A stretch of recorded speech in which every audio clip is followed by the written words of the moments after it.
Saudações a todos, nossos votos de muita paz, sejam todos muito bem-vindos a mais um sábado em que vamos dar continuidade aos estudos das parábolas, dos ensinamentos de Jesus. E estávamos vendo justamente, trazido pelo professor Severino Celestino da Silva. Digo professor no sentido de que ele é um mestre nos ensinando, não é?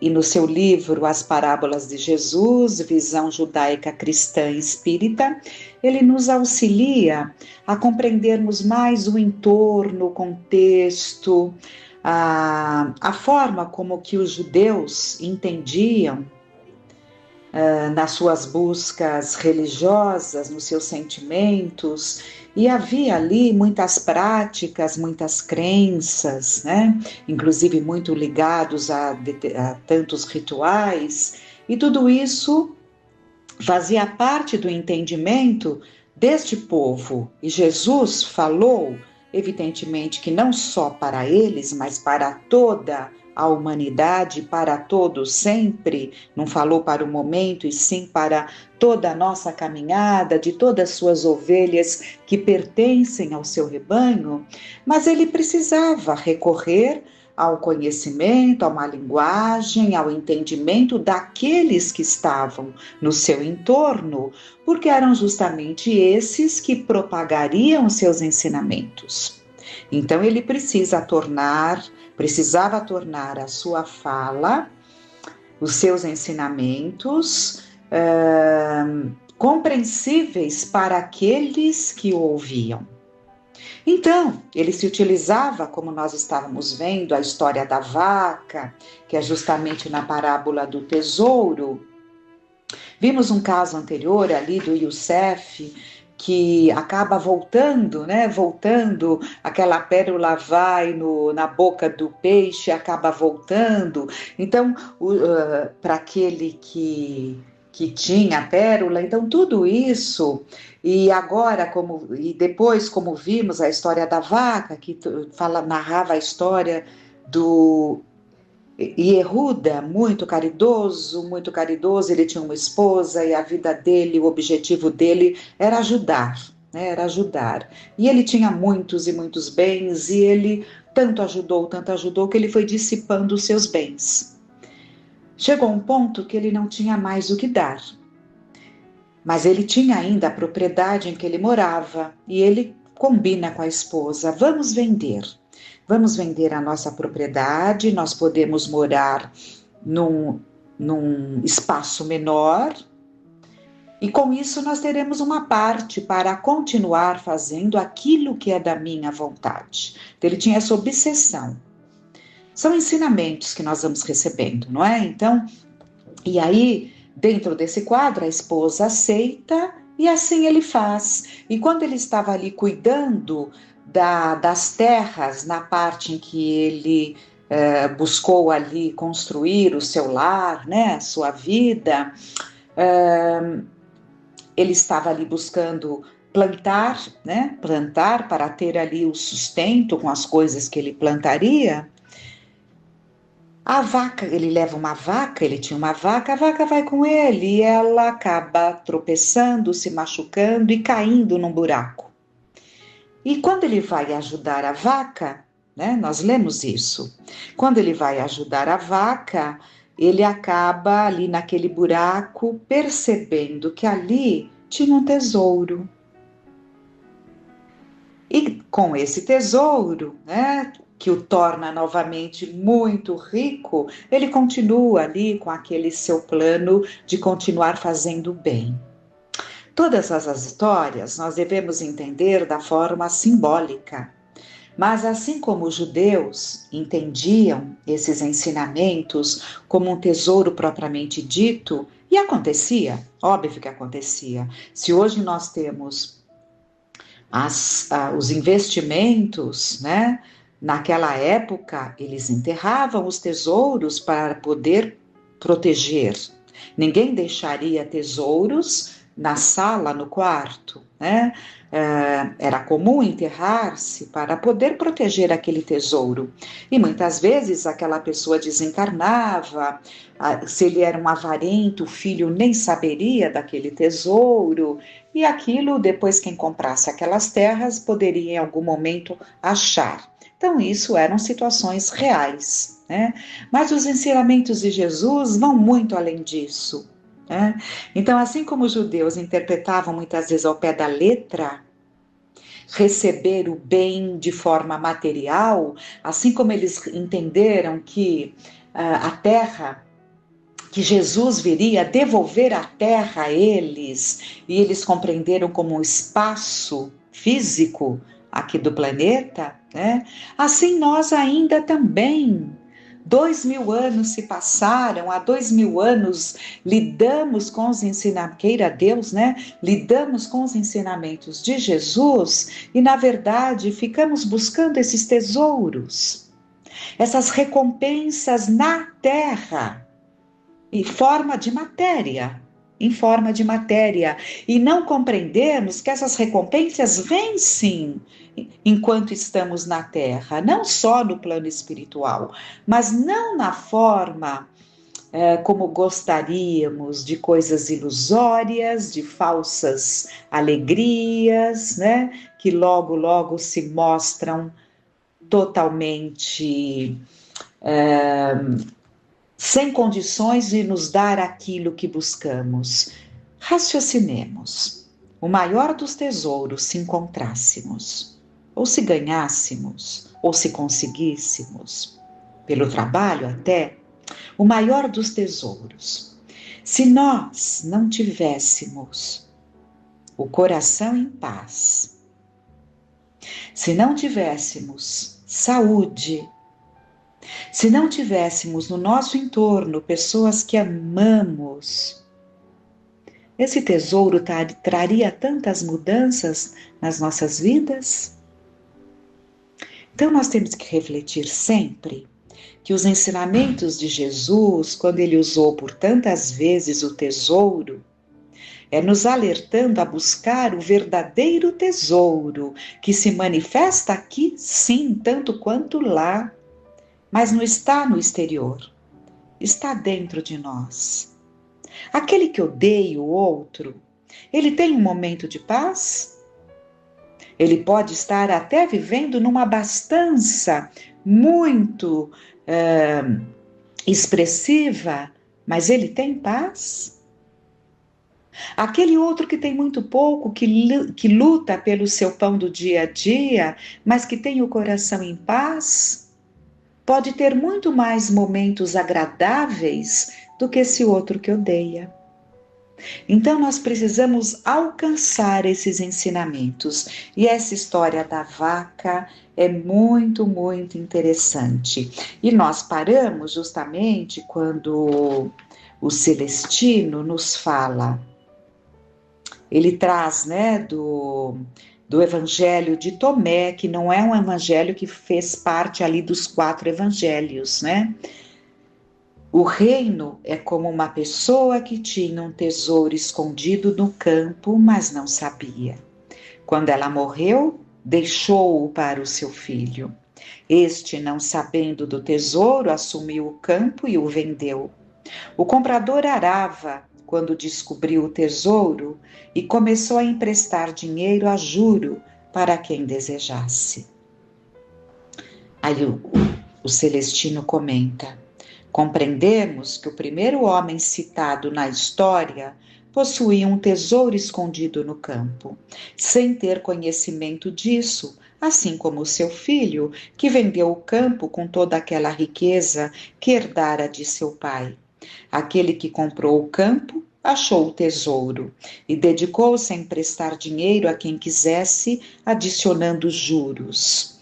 Essa passagem é colocada por Tomé como uma parábola dita por Jesus e foi muito bem comentada por Huberto Roden, que é professor e filósofo e fala de assuntos diversos com grande entendimento, pois sua espiritualidade é universal e muito ampla.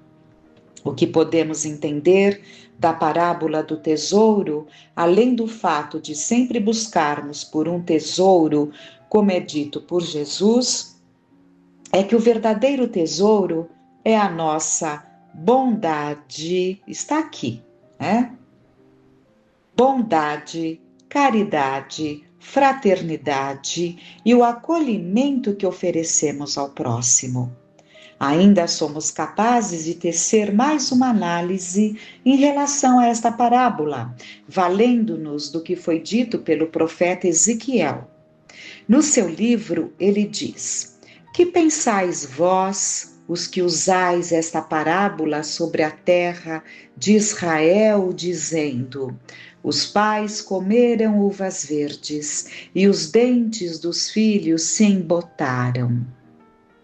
Isso encontra-se em Ezequiel, capítulo 18, versículo 2. E mais adiante complementa: A alma que pecar, essa morrerá. O filho não levará a iniquidade do pai, nem o pai levará a iniquidade do filho.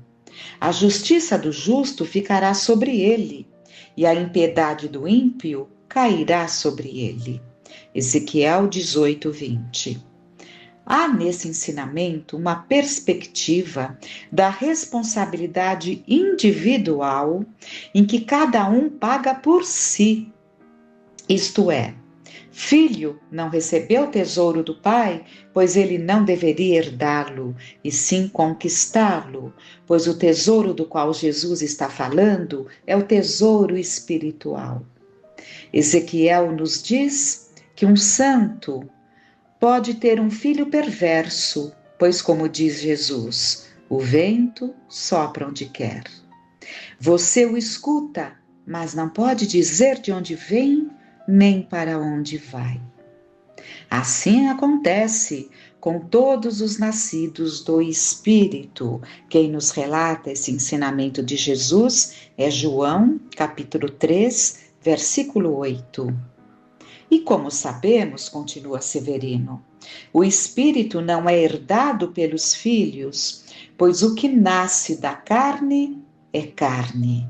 O que nasce do Espírito é Espírito. Isso significa que o Espírito herdará do Espírito e não da matéria de seus progenitores. O versículo 109 do Evangelho Apócrifo de Tomé está de acordo com Ezequiel 18, que está de acordo com João 3, do diálogo de Jesus com Nicodemos, e todos esses estão de acordo com o tesouro espiritual de Mateus, que está sendo lido neste capítulo. Observamos, portanto, que há uma convergência em todos esses ensinamentos, o que prova outra vez qual é a raiz de Jesus, que está no Evangelho considerado por todos como não canônico e apócrifo. No entanto, quando se trata do ensinamento do Cristo, este não para simplesmente em um único lugar. Não se direciona para um único povo, pois é efetivamente universal.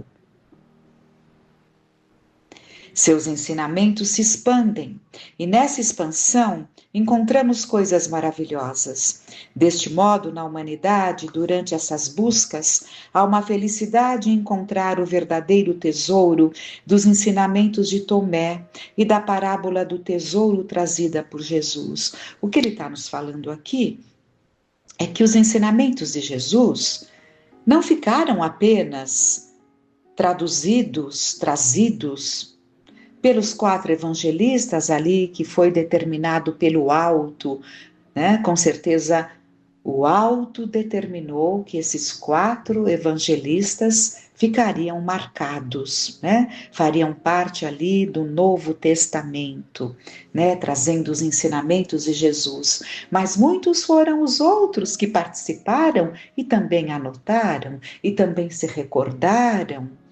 E esses escritos foram sendo achados, né? E muitos deles, este, por exemplo, é claro que há de se tomar muito cuidado, porque assim como uma coisa é dita, interpretada totalmente diferente, nós percebemos hoje que temos aí essa facilidade, né, da nossa fala chegar aqui e ali, e percebemos o quanto ela é deturpada, e nem sempre por intenções, mas por realmente deturpação daquilo que se ouve, porque costumamos ouvir de acordo como desejamos, né, dentro daquelas nossas concepções, nós vamos encaixando aquilo que estamos ouvindo, e quando vamos contar o que ouvimos transmitimos com a nossa versão. Então é claro que há de se tomar muito cuidado, e na falta de discernimento é melhor ficarmos com aquilo que temos certeza. Mas o professor Severino, tem um conhecimento muito profundo do Antigo Testamento, né, do Novo Testamento. Conhecimento profundo mesmo. Então ele tem o discernimento para buscar essas pérolas, né, que ficaram deixadas e encontradas em algum momento. E ele continua. O livro do Êxodo, segundo livro do Pentateuco de Moisés, porque Moisés deixou, né, pelo menos é o que se entende, 5 livros. Há coisas que são atribuídas a ele, que possivelmente não foi exatamente ele que escreveu, mas temos ali o Pentateuco, né, que seriam os 5 livros. Então, o livro de Êxodo, segundo livro do Pentateuco de Moisés, em seu capítulo 14, versículo 5, também tem pontos relevantes a respeito do assunto. Como sabemos, o povo de Israel foi escravizado por 430 anos no Egito.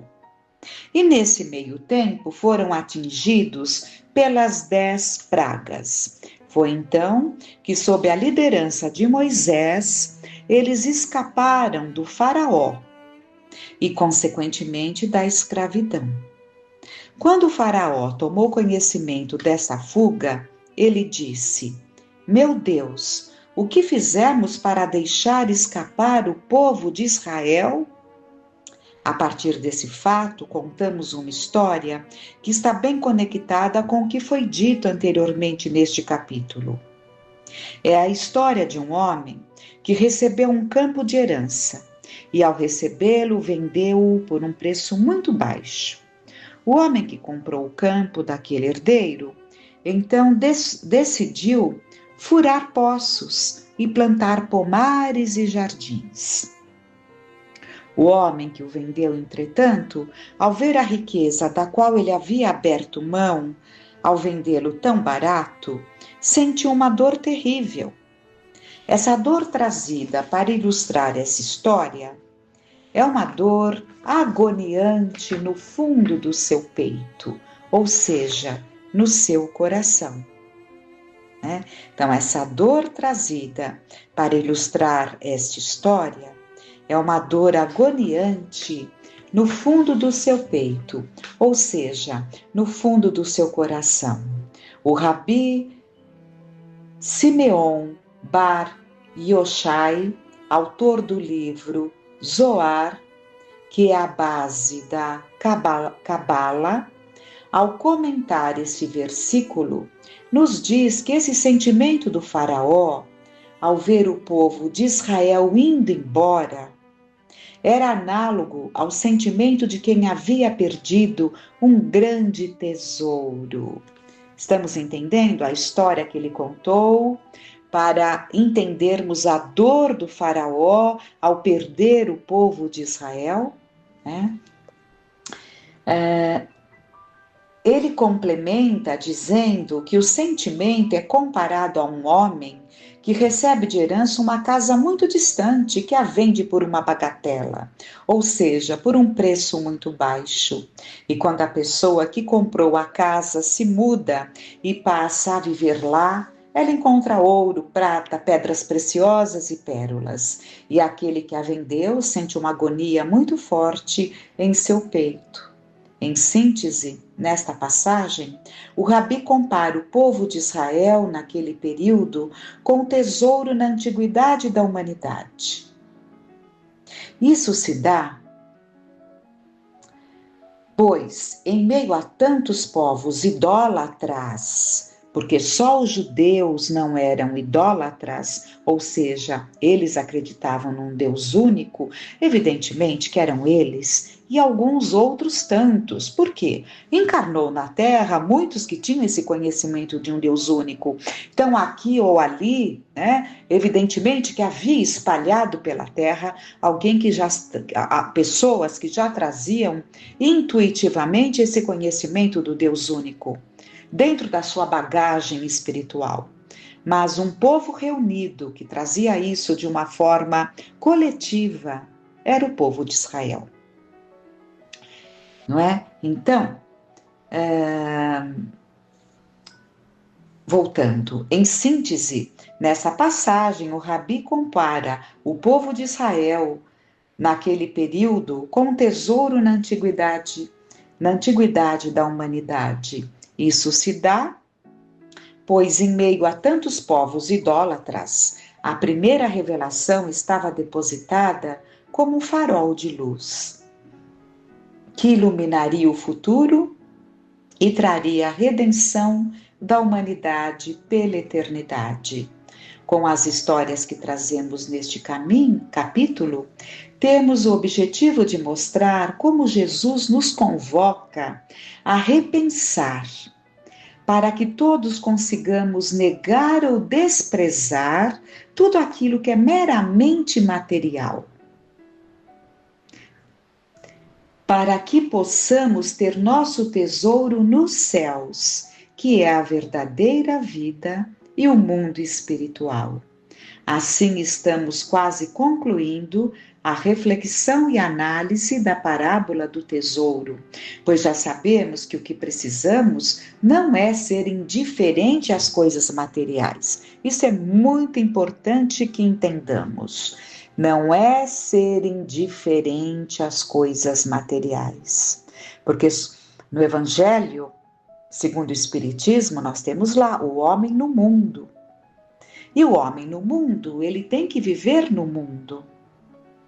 E ele tem que se sacrificar e fazer parte a esse mundo da matéria. E ele precisa ter dentro do seu coração ali um sentimento de gratidão pela oportunidade desse campo material que temos. Porque através desse campo material que nós temos, é que o nosso espírito, como instrumento, que temos como instrumento, é que nosso espírito vai evolvendo, né? Então, se hoje temos mais facilidades, campo material, temos mais facilidades, mais tempo, então, para dedicarmos ao nosso crescimento espiritual. Então, não é o desprezo pelo campo material, mas é o valor devido. Então, como ele coloca, não é ser indiferente às coisas materiais, mas sim colocar mais valor naquilo que é espiritual do que naquilo que é material. O reino dos céus é tão belo e importante na vida de cada um, que é necessário dedicarmos toda a nossa vida, nossa passagem por aqui, a ele, como a lembrança de que Jesus falou à humanidade, que é o verdadeiro tesouro, a verdadeira vida e o verdadeiro reino é o mundo espiritual. É isso que a doutrina espírita traz com tanta propriedade, o fato de que as pessoas possuem dois mundos, um mundo material e um mundo espiritual. E precisamos trabalhar sempre com o objetivo de nos aproximarmos do mundo espiritual. Então, vamos refletir. Se temos que focar muito o mundo espiritual, é muito bom que o conheçamos. E a doutrina espírita justamente nos revela o mundo espiritual de uma forma ampla. E isso é muito importante. Porque pensemos nós, se nos mantivermos apenas numa pequena cidade, numa pequena aldeia aqui na Terra, sem a possibilidade sequer de termos notícias de outros locais. Viveríamos nesse ambiente e para nós o mundo se resumiria a isso. Quando na verdade, e muitos vivem assim, quando na verdade vai muito além desse pequeno mundo em que estamos situados, né?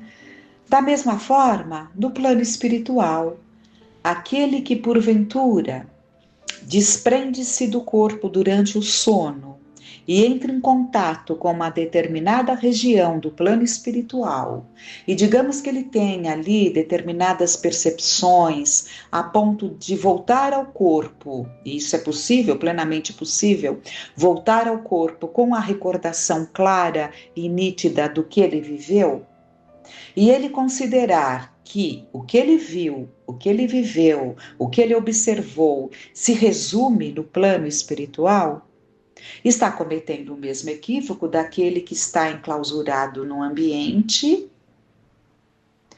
e que não busca acesso a outros conhecimentos e conclui que é simplesmente isso, né? Então o Espiritismo vem justamente rasgar esse véu, desvendar, né? Desvendar aquilo que nós desconhecemos, mas de uma forma clara e ampla, porque nós vemos ali as experiências daqueles que vivem em regiões cavernosas, e é importante que entendamos isso. É importante que percebamos que o padrão vibratório de cada um de nós nos define tanto aqui como do lado de lá. Sendo que aqui, né, nós temos as vantagens da vida material, que muitas vezes vivemos num verdadeiro umbral, numa verdadeira caverna tenebrosa dentro dos nossos corações, mas estamos ali no meio da abundância, né? E no plano espiritual, não. O padrão vibratório nos situa exatamente onde pertencemos, né? Para onde pertencemos. Então, é importante que abramos esse leque de conhecimento, assim como conhecemos as regiões cavernosas, conhecemos as regiões umbralinas, conhecemos regiões de um padrão vibratório melhor, através dessa farta literatura, sempre, sempre, sempre, buscando a literatura confiável. Hoje nós vivemos uma enxurrada de livros espiritualistas, que não têm um crivo, não têm um cuidado, e aos poucos está trazendo ideias bastante incompletas ou equivocadas, né? E então é preciso que fiquemos atentos às nossas leituras, fiquemos atentos àquilo que ouvimos, porque nem sempre temos o preparo para discernirmos o que está de acordo ou não, né? Mas o importante é isso, é compreendermos que esse mundo material e o mundo espiritual, nós encarnados temos que viver esses dois mundos, e jamais o plano da matéria deve impor, devemos saber lidar com isso para que a vida material não prejudique, muito pelo contrário, não prejudique o nosso crescimento espiritual. Então, reflitamos, benditos aprendizados, e que tudo que nos chega, né, através desses estudos todos, e são tantos, né, são tantos, que tudo isso possa nos trazer material para a reflexão, para a meditação e para a tomada de decisão para o melhor.